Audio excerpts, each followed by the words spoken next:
Hi everyone, and welcome to episode 5 of the Wadster Betting Diary. So, quite a lot to get through today. It's actually quite a relaxing day for me. I got most of the kind of hard grind and graft out of the way over the last couple of days, so I sort of just gonna use today as a bit of a recharge before the Grand Slam actually starts. So glad to have been quite decisive with my decision making and stuff, and like really happy with the types of bets we've got out. So we'll see what happens with that.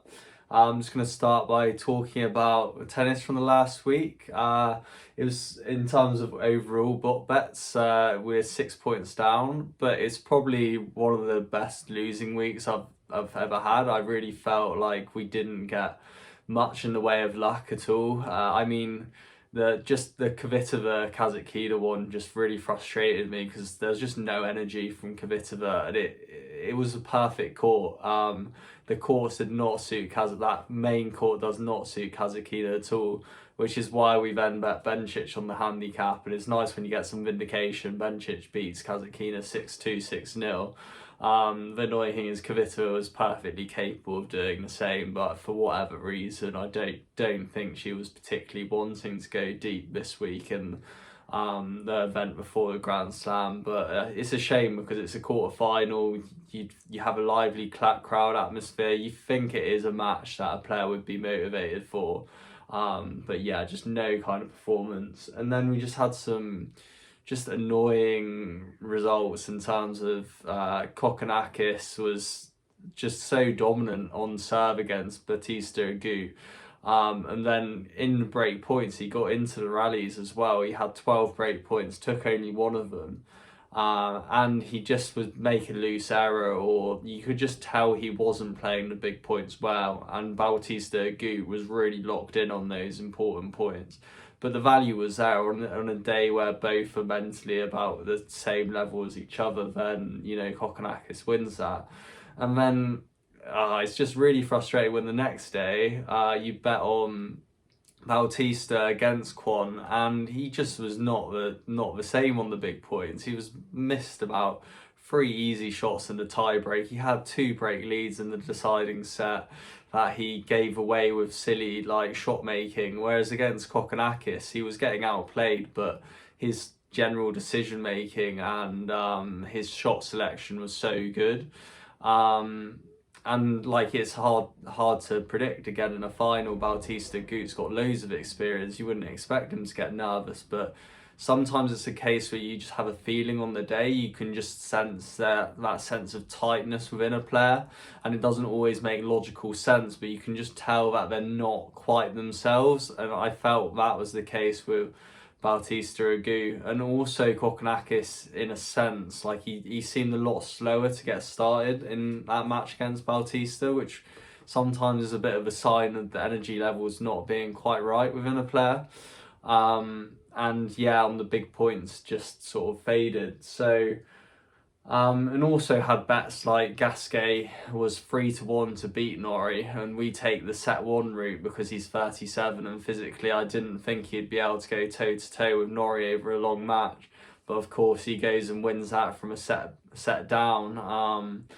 And we had the set one bet. So it's just one of those weeks where I think the general reads were the right ones. I just think the players that we were on underperformed a bit, or in the opponents performed a bit above expectation. It happens. We got a lucky one on Lestien versus Gera, to be honest. But yeah, I don't think it quite balanced out. I felt it was a strong week, and I feel in a good place in regards to the Australian Open with how I'm feeling. So I'm hoping that maybe that was the week where we have a few near misses, and this will be the week where hopefully that translates into a bit more profit. But talking of profit, the overall portfolio had a great week in terms of following all the bot bets. I might have missed a couple of bonds ones, but generally able to get on the vast majority, and made 12 points profit for the week, which is £300, and we reached a new high point of I think it was around £870 profit overall. AAA better's just been in fantastic form for reading things over the Christmas period, and then that's continued into the new year. Keeps sort of hitting winners in this 3-1 price range. Had like Brentford against Tottenham a few weeks ago. I remember that they went 2 goals up, got the early payout. And Brighton against Liverpool this weekend, and United against City. So it's been really strong form, and it just shows that there is value in pretty much every market, in my opinion. There's no sort of, for me, there's no such thing as perfect market efficiency, which is always why I'm sort of trying to talk about both sides when it comes to closing line value, because there's still a lot of sentiment in the market, I feel, and it doesn't always get it quite right. I think the way AAA Better has sort of picked on the fact that United under Ten Hag at first would be overrated because of the fact it takes a little bit of time for a new manager to transition into a new role, but then once he's now got his system in place and now that the team are playing with a lot more confidence, they've been undervalued for quite a few of these big matches, and AAA Better's really kind of got onto that in that sense. So yeah, really good week for the portfolio after of course, a lot of the profit came yesterday. It was a massive day yesterday, sort of 25 points profit or so. I think bonds hit something like 6 of the last 7 bets were winners for bonds as well. So a great day for those two, and yeah, it's nice to see how the portfolio is evolving, and it's growing in the right direction to already be up sort of close to 40 points, or it might even be, yeah, I think it's around that figure. So which is great. Or no, 40 points is what I'm hoping for by the end of next week. I'm hoping to hit £1,000 profit for the portfolio.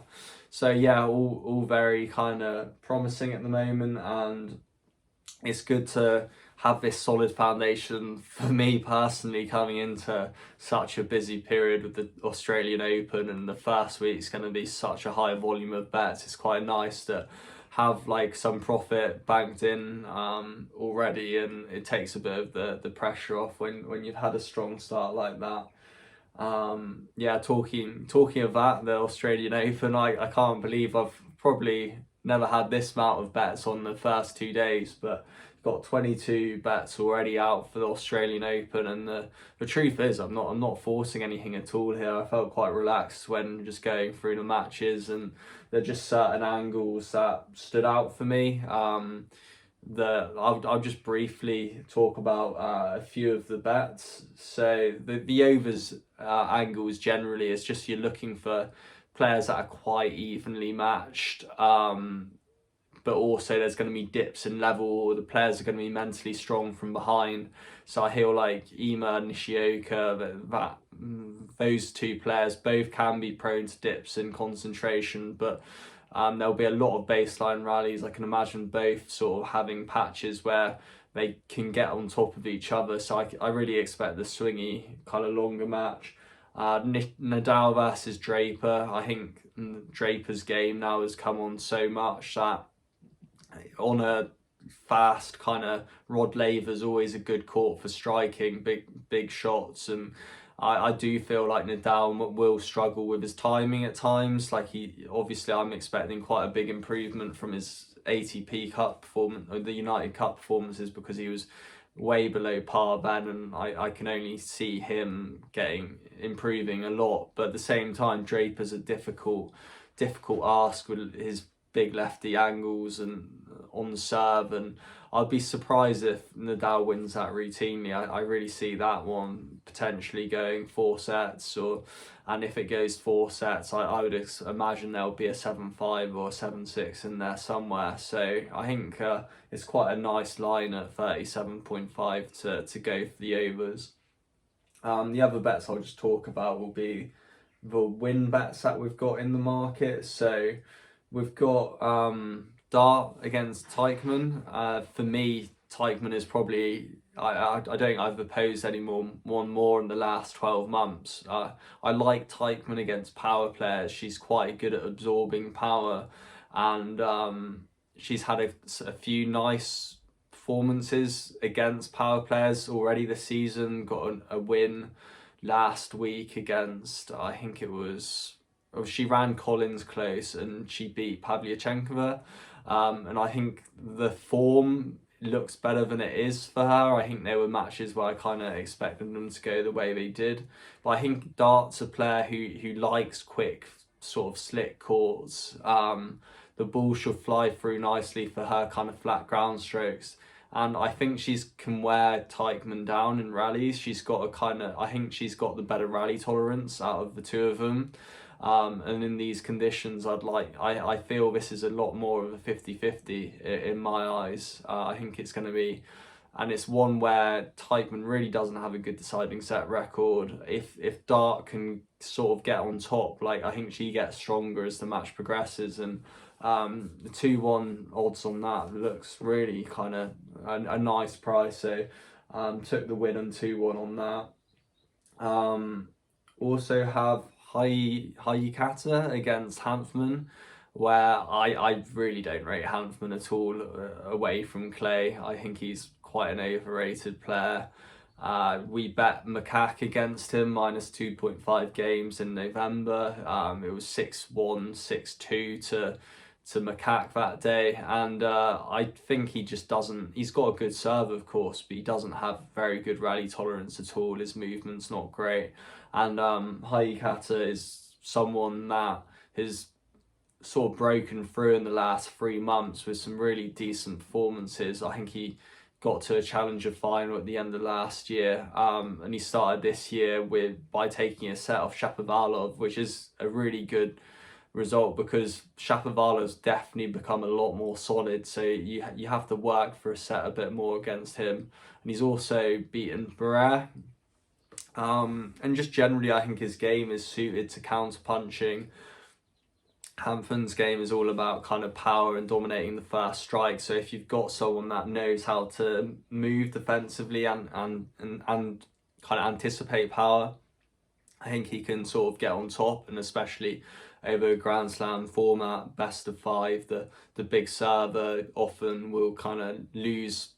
That shot becomes harder and harder over a longer match, and you'd think, especially with someone like Hanfmann doesn't have that much experience at this level, his serve will probably deteriorate, and if so, like, I expect Hayikata to sort of take over rallies. So for me, that was definitely worth a bet.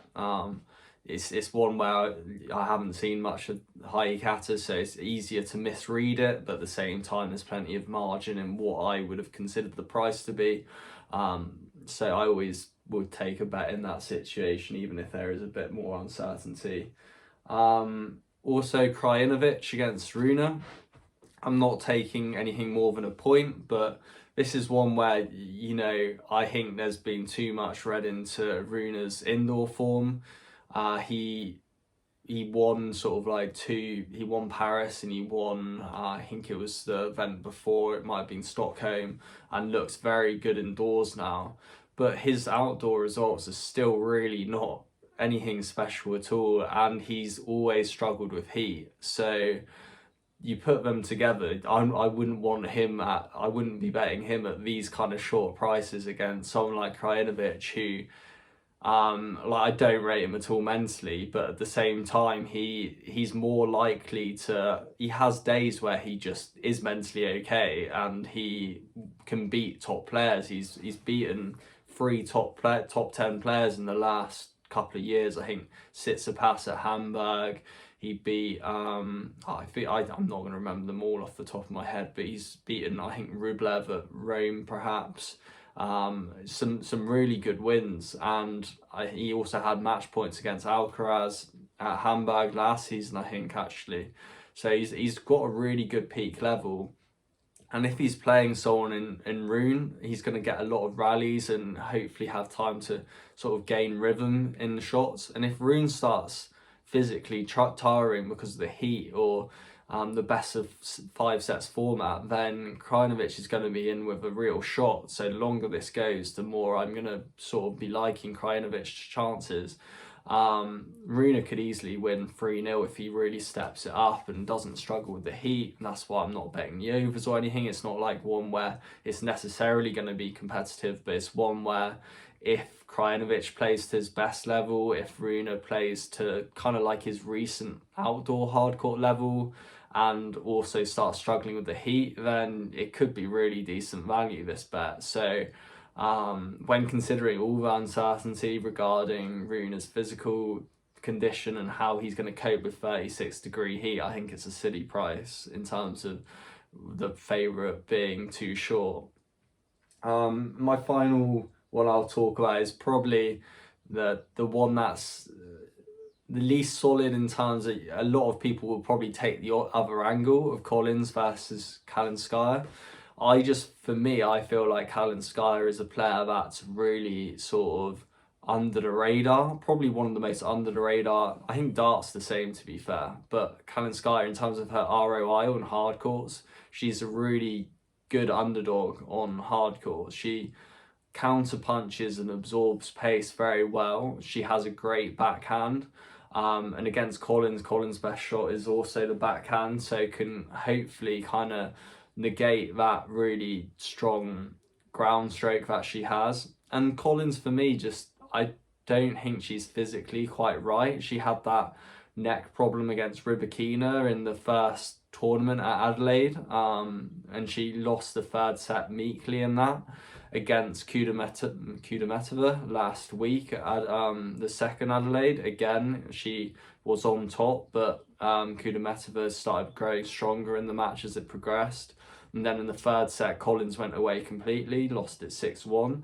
I think Kalinskaya is someone who can, if she's playing well, can deal with power and counterpunch effectively, create good angles on her shots. And if it goes longer, with Collins the way she's been struggling in the longer matches this season, I can definitely see an upset on the cards there. I think this court they're playing on as well, it's sort of like the Kia Arena. It's quite a well-balanced court, so I don't think it's going to be super easy for Collins to just strike and hit winners from all parts. Some of the main courts are a bit quicker, and that makes her kind of game and striking a bit more effective. But I'd like to think Kalinskaya's going to have a chance on this kind of court as well. So for me, I just think it's one where she's someone that's often underrated. Great record on hard courts as underdog, and I think she's, because of Collins' record in Australia as well, she's kind of gone under the radar completely. A lot of people are talking about Collins from an outright perspective, but for me, like she's just even overpriced in this first round match.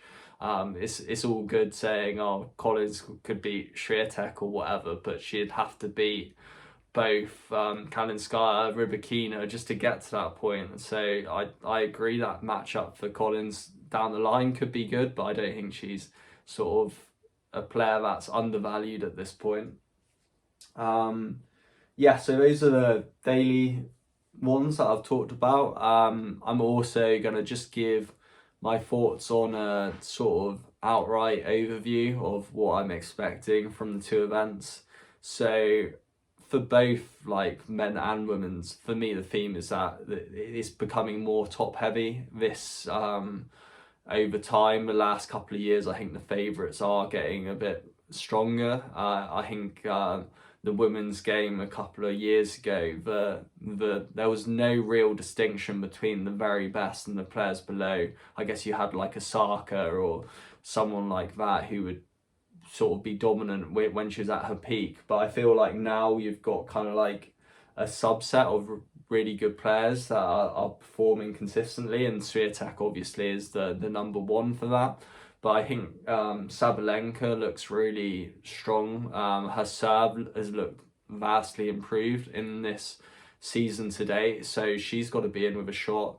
Bencic like dismantled everyone. I feel like the courts Adelaide were a little bit faster than the the ones at the Australian Open, or I don't know about faster, but suited her game a lot. I still think she's a little bit, like, I don't think she's value at 16s, perhaps. And you've also got Pegula. Pegula's looks very solid right now and high on confidence after beating Swiatek at the United Cup. You've got Garcia. Garcia obviously won the end of year finals. So I think I've mentioned 5 players there, and those 5, like, I think they're all in good form and they all look fairly solid prospects in terms of doing well in their sections of the draw.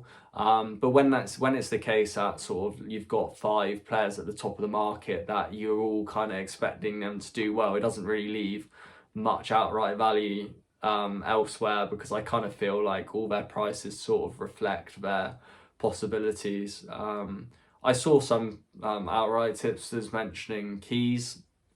For me, Keys is like, for me, 50-1 makes sense. Like, she's got too much of a inconsistent game, on one-dimensional game, where if she's peaking on and it's a hot day at Melbourne and she's priced 2.5 against Badosa like she was last year, then that's like 100% a bet for me. But in terms of her to win a tournament like this, where you have to beat all sorts of players and you have to be consistent with the level, I think there's too many players that can beat her on a given day. So I think that's reflected in the price. She's already being her price has been cut, and 50-1 feels right to me. I don't see her winning it more than 1 in 50 times, for example, on a given year.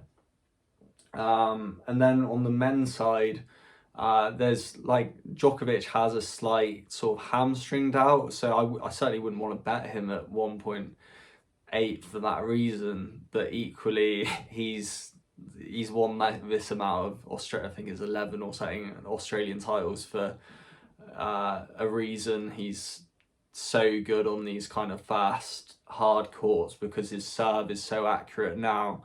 And then he's just got that ability to counter punch effectively. And I still remember the performance against Nadal. I think it was 2 or 3 years ago, where it was something like 6-2, 6-3, 6-2. It was complete dismantlement, and Nadal was completely bamboozled about what to do.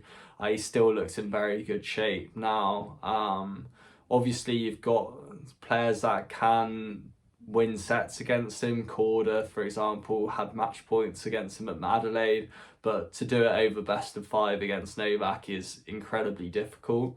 And there's also the fact that sort of, I think Djokovic has got quite a nice draw. Like, there's not much in the way of opposition for the opening 3-4 rounds, so that allows him to conserve energy, whereas some of the other players are in really difficult sections of the draw, and it's far harder to get through your matches without taking it out of you physically and mentally. So there's a lot going for Djokovic, to be honest, which is why I don't have any kind of outright bets opposing him in the win market. I think it's the same with the men's anyway, about the favourites generally look pretty strong. Medvedev, I think Medvedev comes up short against Djokovic at the moment, but his game looks a lot sharper than it did at times last year. In the opening week or so, he looked fairly solid.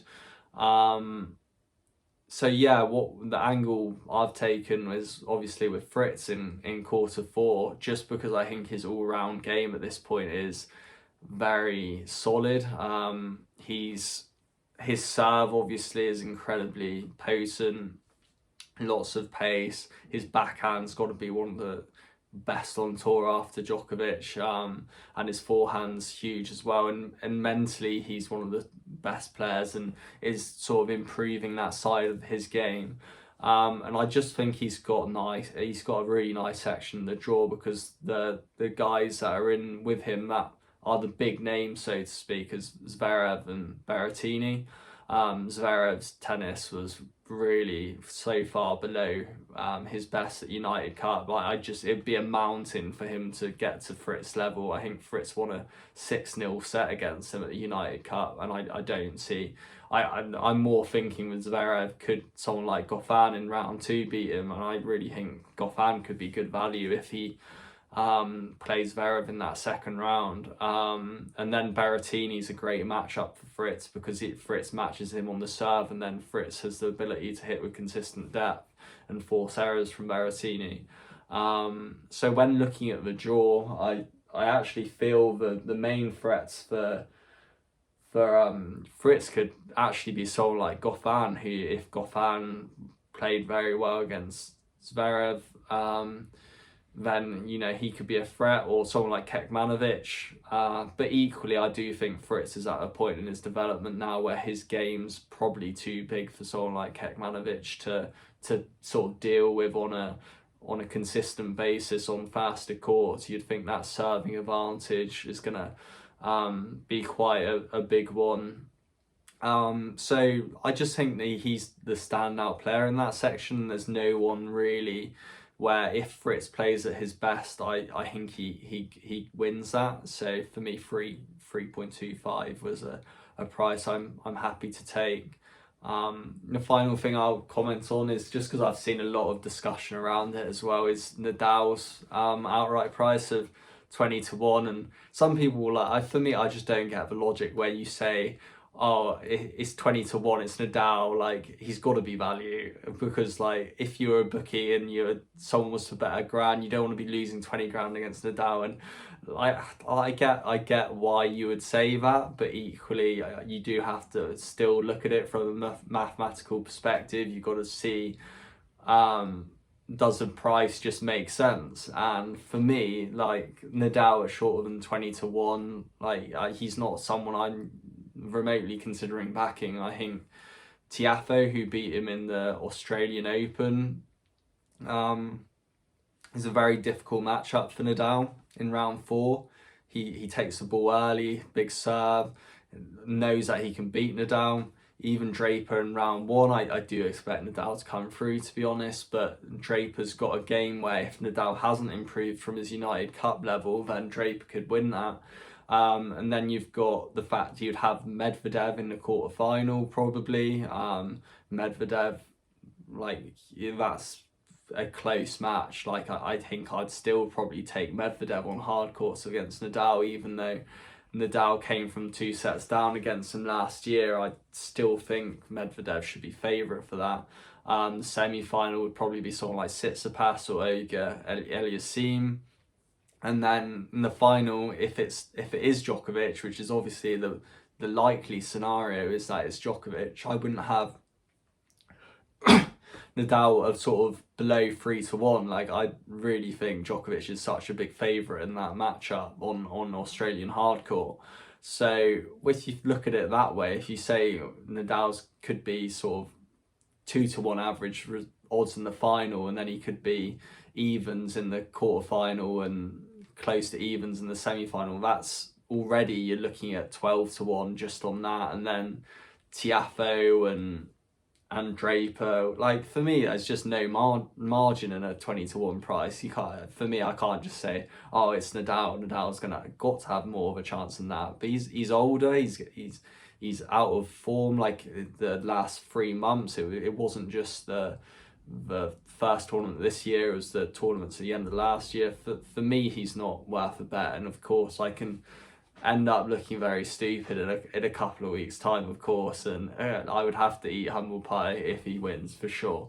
But like, in terms of where I'm seeing it right now, I don't see Nadal as being someone worth a bet in this situation. So yeah, almost half an hour now, so I've hopefully given you some content to enjoy, and I'll be back next Sunday. Hopefully not too worn down, because these first weeks of Grand Slams really do kind of take it out of you a little bit. but hopefully have some profit to talk about. And as I said, as a portfolio as a whole, it would be great to sort of hit that £1,000 barrier already. Considering the stakes aren't that high at £25 a point, you know, it would be nice to already have hit that target. So yeah, cheers guys, and catch you all next week.